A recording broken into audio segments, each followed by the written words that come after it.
Well, Anita, another celebrity using their voice to advocate for the victims of Hamas's brutality.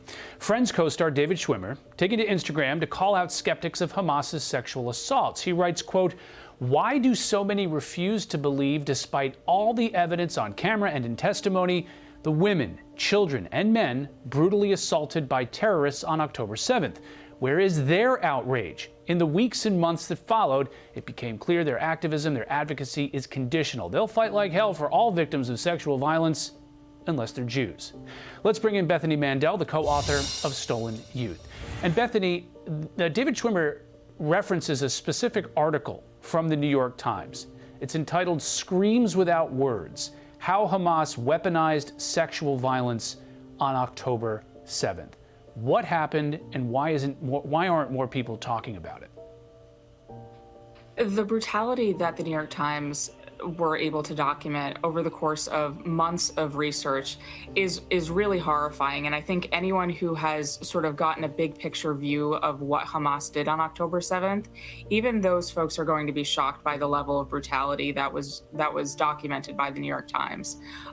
Things that honestly we can't really talk about on television. And I really urge all of your viewers to go read the New York Times piece. And that's not something I say very often, but the New York Times did a really, really important thing here. And it's important that everyone read it, both left and right. I mean, there was a lot of good research done here. This was real journalism that we don't often see from the New York Times. But Schwimmer is right. What's really disturbing is in the face of all of that, there are still so many deniers. I mean, these are Holocaust deniers. These are modern day Holocaust deniers. And Schwimmer rightly says, all of these folks who said believe all women and they are for women's rights and talking about sexual violence against women for the last 20, 30 years, where are they? The vast majority of them are silent. And that goes from regular celebrities up to the UN. Is David Schwimmer alone here? Have other actors joined him? Do you think other actors will join him? I mean, there's honestly not that many who have come out and said something. Deborah Messing has been fantastic. Another one is Jenny Molan. She's Jason Biggs' husband, but she's honestly better than Jason Biggs, so I don't even want to describe her as Jason Biggs' husband. But she's fantastic. I mean, there have been really wonderful bright lights. Jerry Seinfeld and his wife, also Jessica, have been fantastic. But they're few and far between. Mayim Bialik, another one. But all of them are Jewish. There have been no non-Jewish celebrities who have come out and said believe all women, even when they're Jews. And you look at the situation and you hear from some of the voices who say you have to look at the context, you have to look at the history, but why is it so difficult to look at such brutality and just call it out for what it is? Yeah.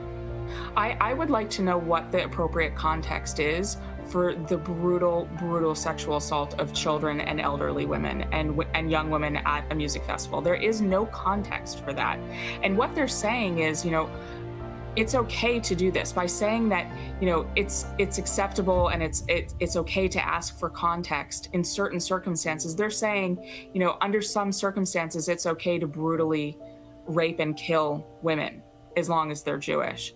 That is textbook anti-Semitism and deeply, deeply disturbing. And it's something that, all of these keyboard warriors should have been talking about for the last 2 months, but they've been sort of sitting back on their heels because apparently when it's a brutal terror attack against Jews, we have to wait and see.